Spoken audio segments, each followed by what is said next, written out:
All right. So we'll get started. It's my pleasure to welcome everybody and to especially to welcome Heidi Berger. Heidi, as she was just mentioning, was born and raised in St. Agathe and has an incredible story of her involvement with the shul and growing up in an era of fairly rampant anti-Semitism in St. Agathe. I was fortunate to be around St. Agathe a lot during that early era. Can remember the signs in front of hotels saying no Jews allowed. Can distinctly remember the Jewish hotels not being allowed to send guests to the golf course in St. Agathe. My own cousin, Ornstein, being kicked off the golf course in St. Agathe for playing for the school, and kicked off by coach at the teacher at the school for being Jewish.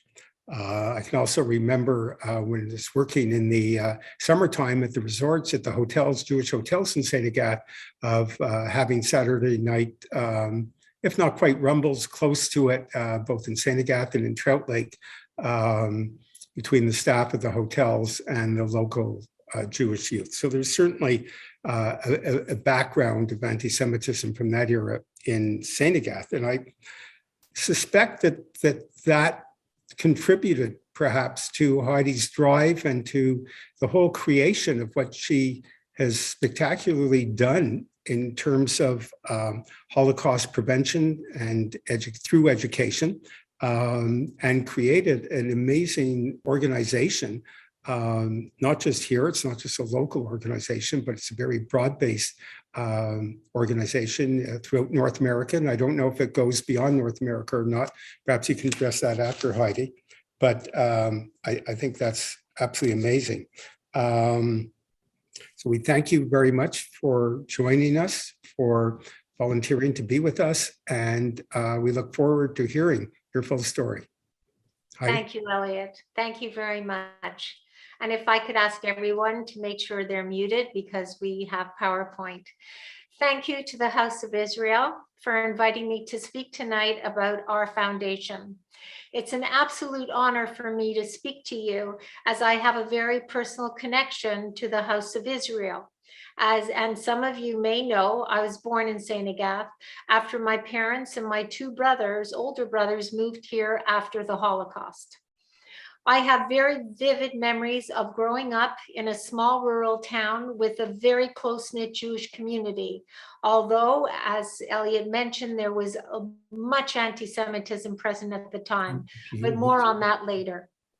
The House of Israel has always served the community of St. Agathe, as well as other communities in the Laurentians, with an open door and an opportunity to connect to our faith and to our people. I still remember the Purim and Hanukkah parties that my mother threw at the synagogue growing up. Tonight, I'd like to share with you my story of carrying on my mother's late legacy as a Holocaust survivor, and how and why I created the Foundation for Genocide Education to ensure that every student graduating from high school has the opportunity to learn the lessons of the Holocaust and other genocides. This duty to memory and witness has become even more urgent because of the dramatic rise in anti-Semitic rhetoric and hate crimes, not just in North America, but across the world. Statistics show that Jews are still the most targeted victim group in Canada, accounting for more than 19% of all incidents. This has only gotten worse as a result of the recent crisis in Israel, with certain groups using anti-Israel sentiment as a veil for latent anti-Semitism. This past month of May saw a disturbing 71.8% spike of anti-Semitic incidents across the globe as violence flared in Israel and the Gaza Strip. As well, a 2019 Claims Conference survey showed 62% of millennials in Canada and the US do not know that 6 million Jews were killed in the Holocaust, and more than half can't even name one concentration camp or death camp or ghetto. And a 2020 US survey revealed that 1 in 10 people believe the Jews caused the Holocaust. Now, social media legitimizes and magnifies the voices of hate.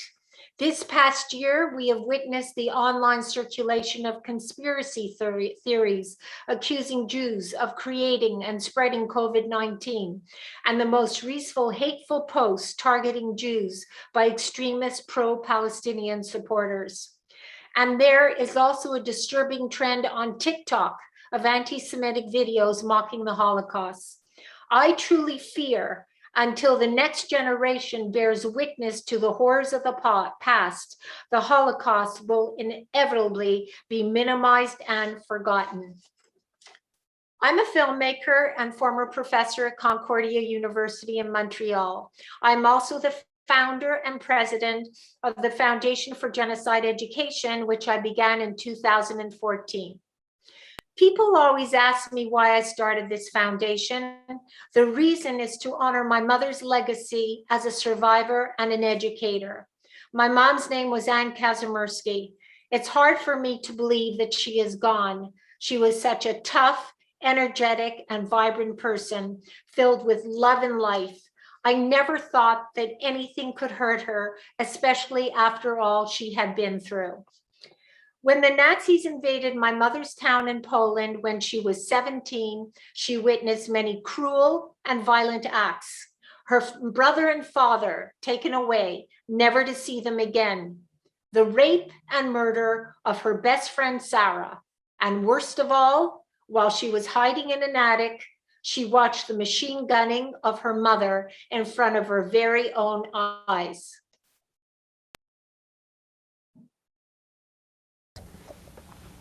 Machla, my friend,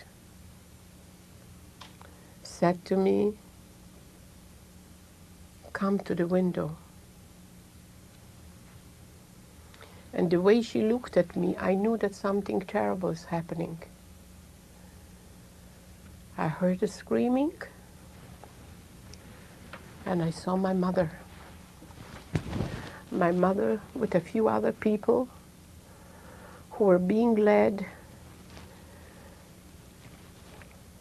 by soldiers with rifles. They got them out from a hiding. I don't know where she was hiding. And they screamed at her, "Obernutza, turn. Obernutza do syny." I knew they were Ukrainians. Turn to the wall. My mother was begging and screaming, "Don't shoot us, don't shoot us." She didn't have a chance to finish the sentence. They were going ta-ta-ta-ta-ta-ta-ta-ta-ta. Blood was gushing all over the place. The white snow was covered with blood. She was dead. Now I knew that she was dead.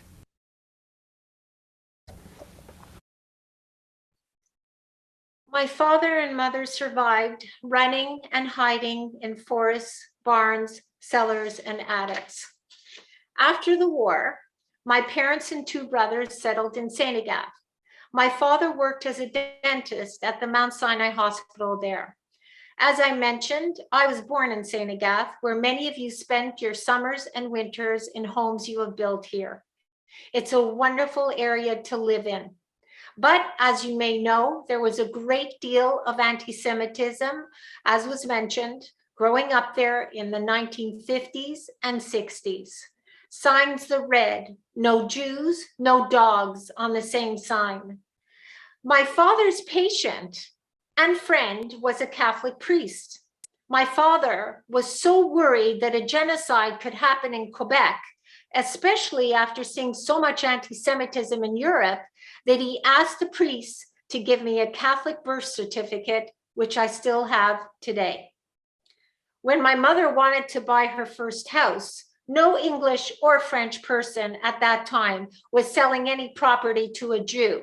So my mother put a cross around her neck, pretended she wasn't Jewish, and that is how she bought her first home where I was born. Even today, there's a decades-old clause prohibiting Jewish people from buying or renting property in Saint-Jean-sur-Richelieu. I was interviewed on local media about it and my experience of anti-Semitism growing up in Saint-Agathe. At 54, when my father died, my mother moved to Montreal, where she went to Concordia University and got a degree in education and became a teacher. She spoke 8 languages fluently and taught immigrant children English as a second language, and in particular helped many Russian children. She wrote a book called Witness to Horror, where she told her story and then began the mission of going into schools. She taught not only the Holocaust, but about genocide in general and preventing it from happening again. Before my mother died in 2006 from cancer, she begged me to continue her mission. I went to one of her presentations, and after witnessing the reaction of the students who knew nothing about the Holocaust and seeing the effect of learning about genocide on the students, I decided to continue her mission. I put together an interactive bilingual 50-minute presentation using her testimonials to the Steven Spielberg Shoah Foundation, which I have given to French and English schools throughout Quebec. I noticed one alarming consistency in the schools. Students were not learning about genocide, nor anything about the Holocaust. Teachers were telling me that students were graduating from high school, not even knowing what the word genocide means. And worst of all, teachers were telling me that they're afraid to teach this daunting subject. There are also teachers not interested in teaching it and telling me, I just don't have the time. As well, I discovered that even though the students hear a survivor's testimonial or read the book about Anne Frank, I realized it was enough. It was not enough. They have to understand genocide. They have to understand the steps leading to genocide, so they will develop critical thinking in this area and can make sense of what's going on in the world today to learn about the roots of hate and intolerance, and also to develop awareness of online hate on mainstream social media. I'd like to show you now the reaction of survivors to a hateful video seen on TikTok, one of the many that one can easily watch on the social media platform. Without knowledge and awareness, teens can easily be influenced to think the Holocaust is a joke, or worse, never ever happened. This video is part of our campaign called Say No to Hate on TikTok.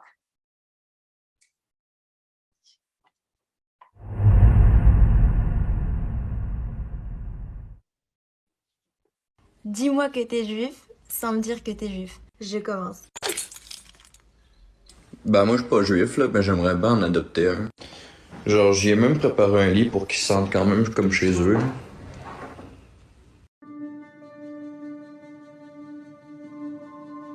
I came to Birkenau. I could see the ovens. I could see the gray dust coming from the ovens. I was sure that in a few minutes I'm going to end up in the oven. My name is Johnny Jablon, and when I was a teenager, I witnessed the biggest murder in the history of the world, Holocaust. Holocaust, which I lost my entire family, 39 cousins and aunts, my 2 brothers, mother and father, and by miracle, by luck, I survived 4 years in Krakow ghetto, in 6 different concentration camps, like Plaszow, Auschwitz, Mauthausen, Gunskirchen, Merck, Gusen, and few dead marshes, which is impossible even to describe. When I was liberated, I weighed only 37 kilos, which is 77 pounds. War would last another 3 days, I would be dead. My message to TikTok is don't allow any hate and anti-Semitic messages, because this creates another Holocaust. The key not to happen again is education.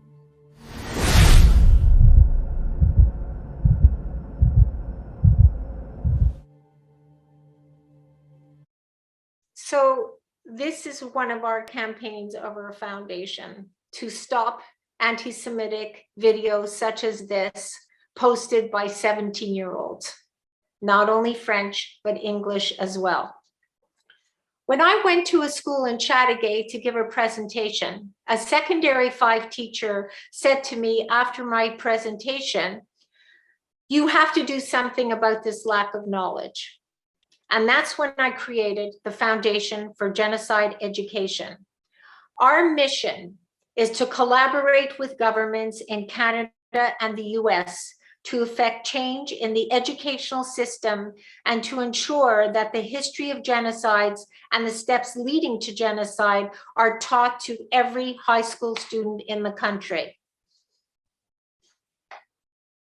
Mass shootings at synagogues and mosques by lone gunmen, influenced by online hate sites and dark web chat rooms, have become the norm. And in January, a man holding a gas canister spray painted swastikas on the door of the Shar HaShamayim synagogue a block away from my apartment.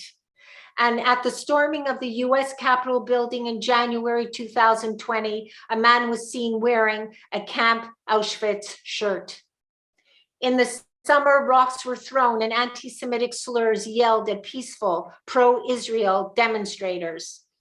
Police in London, England, arrested 4 people after a convoy of at least 6 cars were filmed driving down London's Finchley Road, blasting their horns and screaming, "F the Jews, rape their daughters."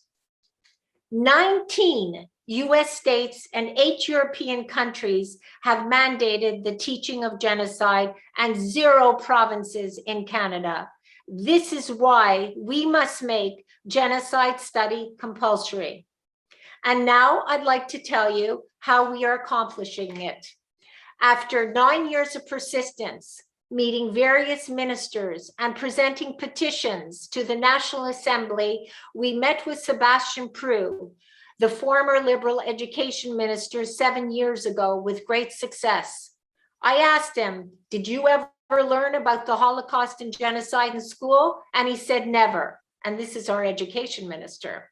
He said the first time he learned about genocide while he was watching the movie Schindler's List in university. Can you imagine?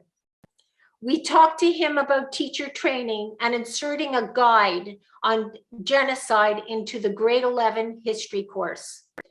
The ministry offered to work with our foundation on a committee composed of experts in the field to create a guide. These researchers from the University of Montréal à Trois-Rivières and the University of Sherbrooke have combined the best resources in genocide education to create one universal comprehensive guide for all high school teachers in Quebec to use in their classes in history, language, and ethics. It features 9 UN and Canadian recognized genocides showing the common steps that lead to every genocide. We are also working with Erwin Kotler, a human rights activist, to have a section included in the guide on teaching contemporary anti-Semitism. I am honored to share with you that Erwin Kotler is now a member of our foundation's board.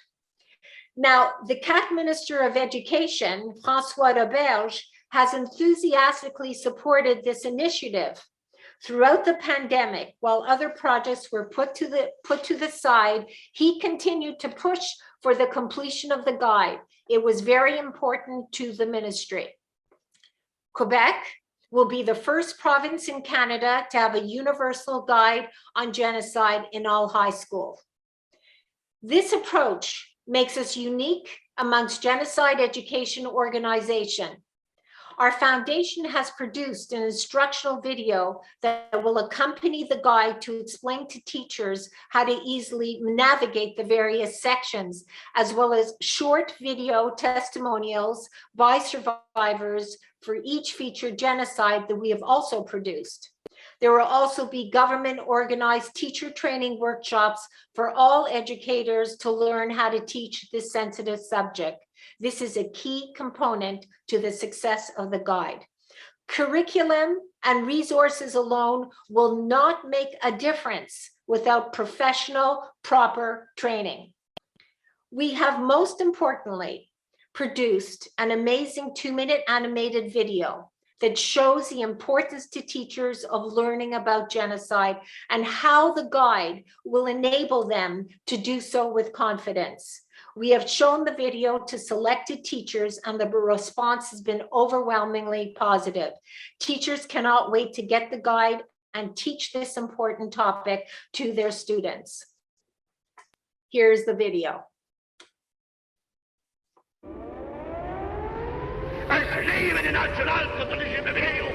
Ich lebe Deutschland!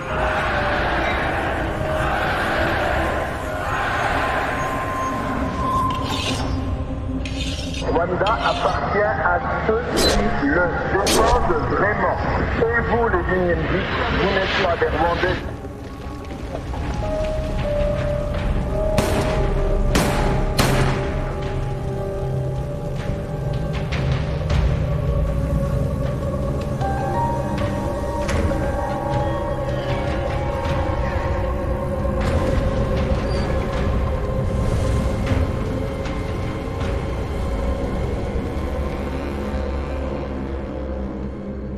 But how did these things happen? That's an excellent question. Let's take a look at this guide together to see if we can find some answers. The guide is divided into easy-to-follow sections that can be customized to a teacher's needs. Overviews of 9 genocides. Topical reference materials for further study, and teaching plans and worksheets with sample answer keys.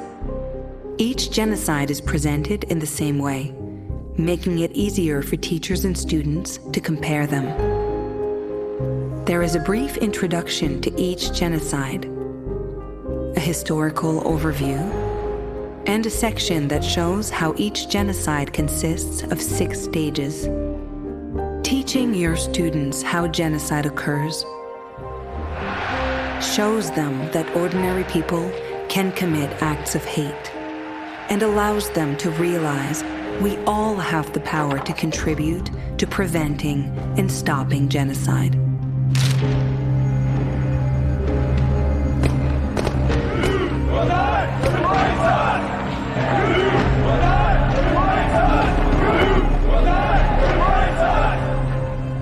While the world can seem like a dark and scary place, shining a light on the history of genocide and answering your students' questions of how it can happen gives them the tools they need to think critically about racism and intolerance.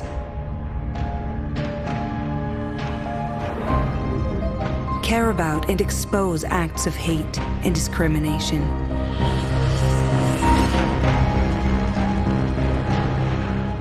And act to build a world where there is justice and security for all.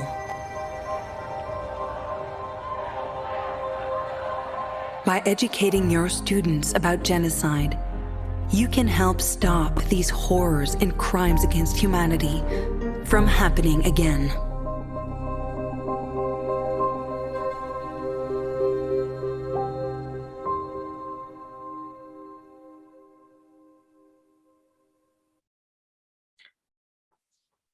So that was the video to give to teachers, to give them the confidence to teach the subject. Now, the guide has been test piloted and validated by teachers all over Quebec this past spring. It's going to be introduced into every single high school in the province in March 2022. I am proud to say that the guide is going to reach over 300,000 students in 600 Quebec public and private high schools. This initiative is the first of its kind in Canada. And once it's in schools here, we plan to meet with other provincial ministries to have the guide approved of and used in schools across the country. Then we would like to share the guide with education departments in the US, which we've already started. I have continued to visit high schools with my presentation. I even gave my presentation to the Muslim community in June to educate them on the Holocaust. It's so important to me to keep delivering the message of genocide to students of all cultures. Now, we have trained other members of our foundation, and they have developed their own presentations with their parents or grandparents' testimonial videos. And they're going to high schools to speak to students, including children and grandchildren of the Holocaust, Armenia, Rwanda, and First Nations genocides. At the onset of the pandemic, we shifted our presentation to online with Zoom and never had more requests from schools. The demand is there to hear the stories of survivors, as we best know that history is best learned by storytelling. This fall, we are now going back in person to schools, and just last month, 2 new presenters, Naomi Tenser and Barbara Seepley, gave their presentations about their late mother's very different experiences to students at Howard S. Billings High School in Chateauguay. In the guide on genocide and in our promotional video, there is a call to students to act, to confront racism and anti-Semitism. We felt we must use the foundation's voice to expose current genocides, which led to our recent series of webinars on the human rights crisis in Myanmar and China, which feature leading experts in the field, such as Professor Erwin Kotler.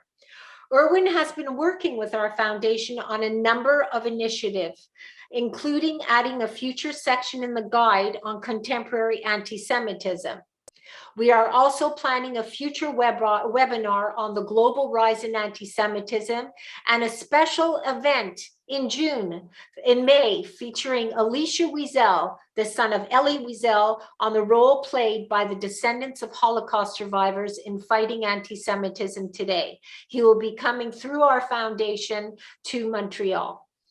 Our ultimate goal is to be the driving force in promoting genocide education in Canada and throughout North America. I feel that if we truly care about the sanctity of human life and the dignity of mankind, it is our responsibility to stand up to oppression, to educate against it, and to even bring perpetrators to justice. If we do not, then we do not care, and we are bound to repeat the mistakes of the past. We must remember, reflect, and respond, and we must above all make sure that the future leaders of our world, today's students graduating from high school, are given the knowledge and the tools to recognize the violation of rights and to fight for human dignity and survival. As we know, genocide has happened and it continues today in Iraq, Syria, Myanmar, and China. It even happened in our own country with the cultural genocide of our First Nations. The narrative of hatred is always the same, beginning with dehumanizing a very convenient scapegoat. The Holocaust has, as it's been said, did not begin in the gas chambers. It began with words. We have the opportunity now to prevent hate and intolerance by educating the next generation. This is what my foundation is doing each day with the work of my incredible, dedicated staff and the many people who help us. It's amazing how much we've accomplished in a few years, and it's amazing with who we've accomplished it, the Minister of Education. But these projects require funding in order to grow. We require funding for our growing school and public presentation program given by survivors and their descendants, for writing the new section on teaching contemporary anti-Semitism, sponsorships for our webinar series on current genocides and other topics relating to genocide. Throughout her life, my mother never stopped honoring the memory of those who were murdered in the Holocaust. My mother told students that the Holocaust must never be forgotten. That is my inspiration, which drives me each day, and why I will continue to fight for the future compulsory study of the Holocaust and other genocides in our schools. I have made a promise to all Holocaust survivors that their stories will not be forgotten. My mother's life, her mission, and her spirit will be carried on through my work. This is how I continue to honor my mother's legacy so that never again becomes a reality. Thank you. I will take any questions that you have. Elliot? Thanks, Heidi. No, we welcome questions and love to hear some. Please unmute yourself and just ask away.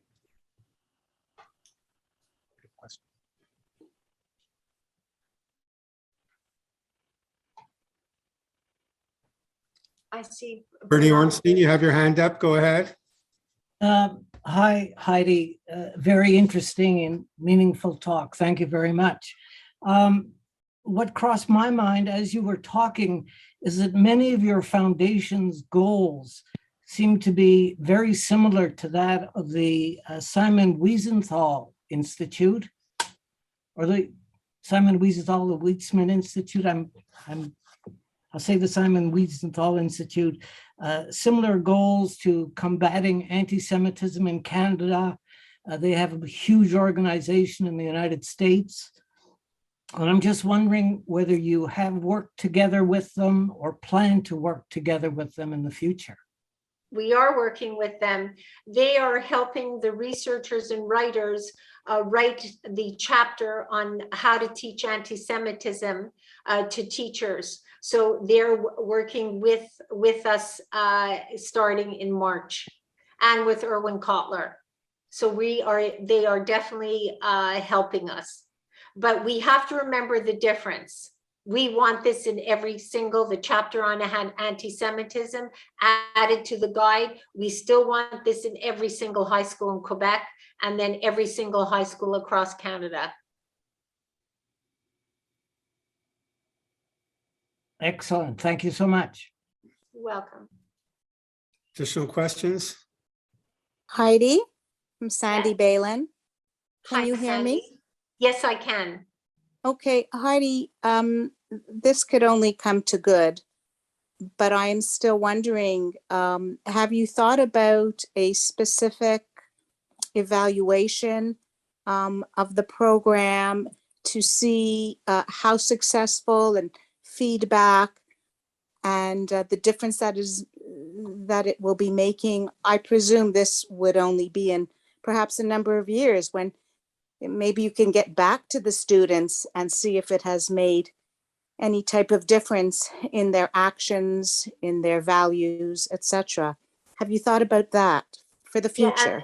Yeah, Sandy, that's a fantastic question, by the way, because that's been one of our mandates. And we're working with the researchers and writers now on a program, perhaps projects that are going to be given out to the schools to partake in, as well as a research project assessing how the teachers been teaching it, the reaction of the students.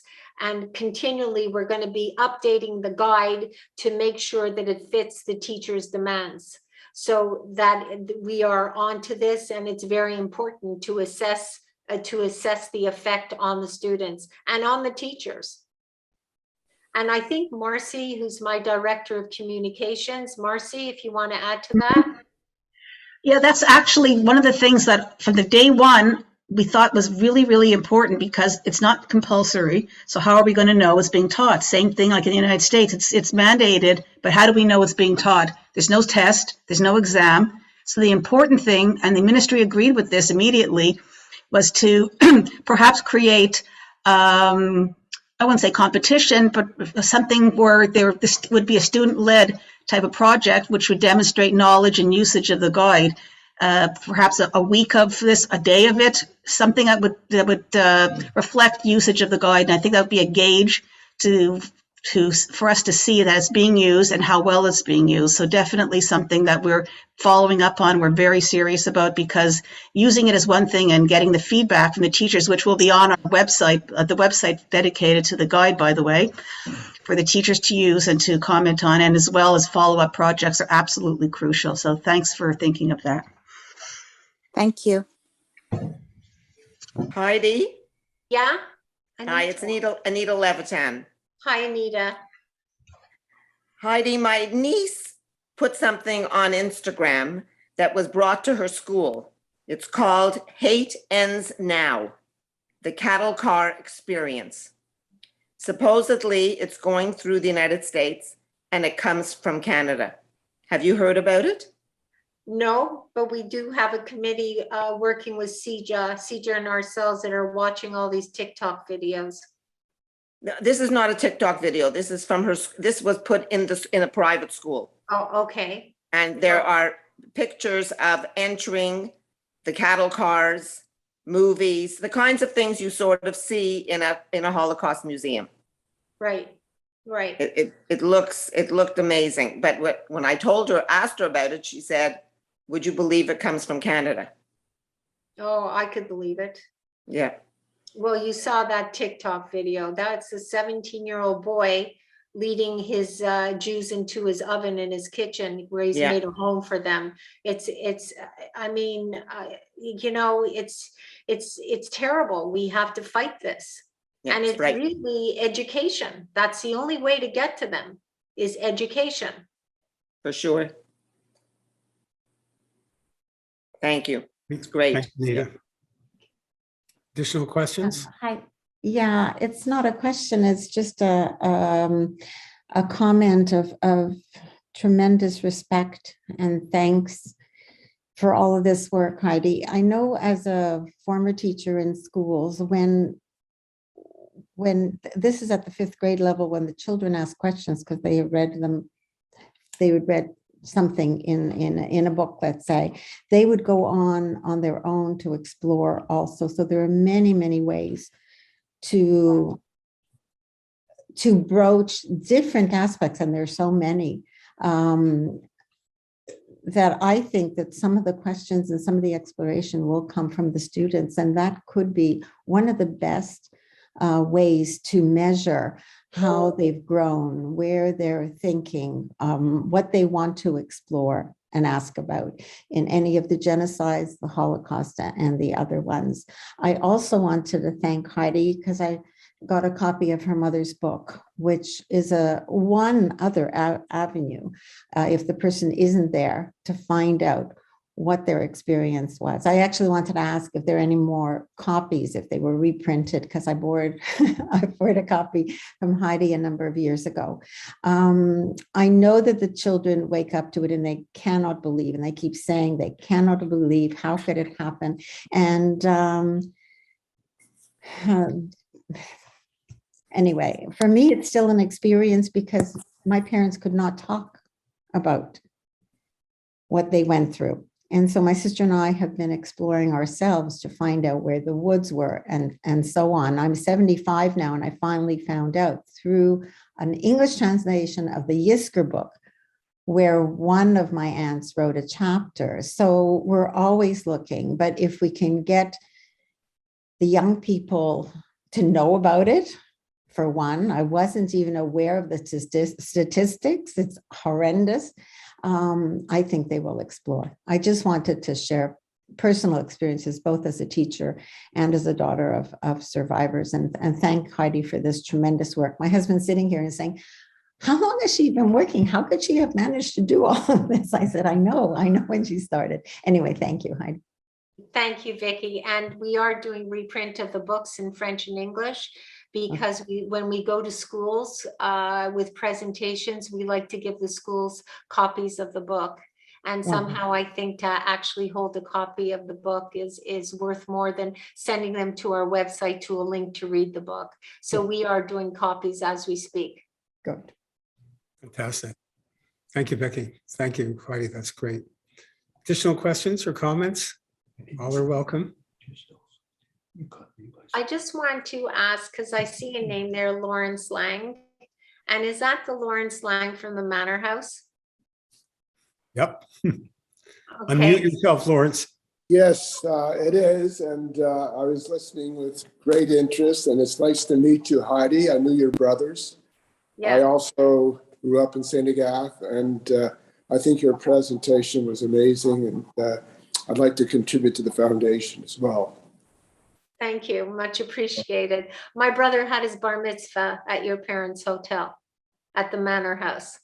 Okay, I see Rabbi Karlbach is there, but I claim to be the first bar mitzvah there, although there's some question about it. So we'll have to speak to the rabbi and get some clarification. One thing for sure. Nice meeting you, finally. Nice meeting you. Not the last.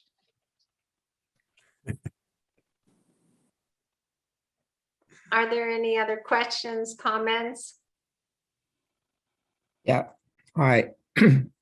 My name is Georgia. It was a fantastic presentation. Thank you. And congratulations. I was wondering, you mentioned that you're going to have people going and giving presentations, which I think is great to have in person, like real live people from surviving some of these genocides. Is that going to be able to roll out to like all the different schools? And do you have people from Armenian and all these different sort of things? We've already started. Oh. We have 4 children of Holocaust survivors at this point. We have 1 Rwandan. We are training 1 Armenian, and we're going to be training soon 1 First Nations. Now, the demand is going to be huge, obviously, to have a live presentation. I've been giving live presentations since 2008. But now that we have the foundation, we're really working very hard at this. We went online during COVID, and now we're back in schools, but we plan to expand as quickly as possible. But you know, it's difficult because the children of survivors have to come up and want to do it. Each presentation costs us around, because we do it very professionally with footage from their parents or their grandparents, photos, historical facts, historical research. Each presentation costs us about $3,000 to $4,000 to do. But it's well worth it, because history is best passed on by storytelling. There's no question about it. When I give my presentation, the same with the others, you can hear a pin drop. That's how quiet the students are. And, you know, listening to what you saw my mother on screen, when they're listening to it, you can imagine the effect. Yeah, that's terrific. That's great. Good luck. It's a real challenge. Yes, thank you. I'm always up for challenges. Heidi, can you hear me? Yes, and that's my cousin Kitty Sandberg. I started to cry when I saw Hanka because I remember how strong she was. Yeah. And I read her book, and boy, it was unbelievable what she went through with your father. Yeah. But I just want to give you so much strength to carry this on. Thank you, Kitty. And send me a private message as to where I can donate the money. I will. Thank Okay. you. Thank you. Thanks. I love you. Same here. My mother was a very strong woman, and we were very fortunate in that my parents talked to us about the Holocaust from a very young age. They didn't hide anything. My father started telling us the stories when we were very young, so it was very open. But before my grandmother died, before my mother saw her mother being shot, she told my grandmother told my mother, you will live to carry on a mission so that people will know about the Holocaust. And I swear before my mother died, she told me and my two brothers the same thing. You have to continue this mission. My mother went into schools all over North America. She spoke to 1,500 soldiers in Hawaii. She was constantly going into schools until her dying day.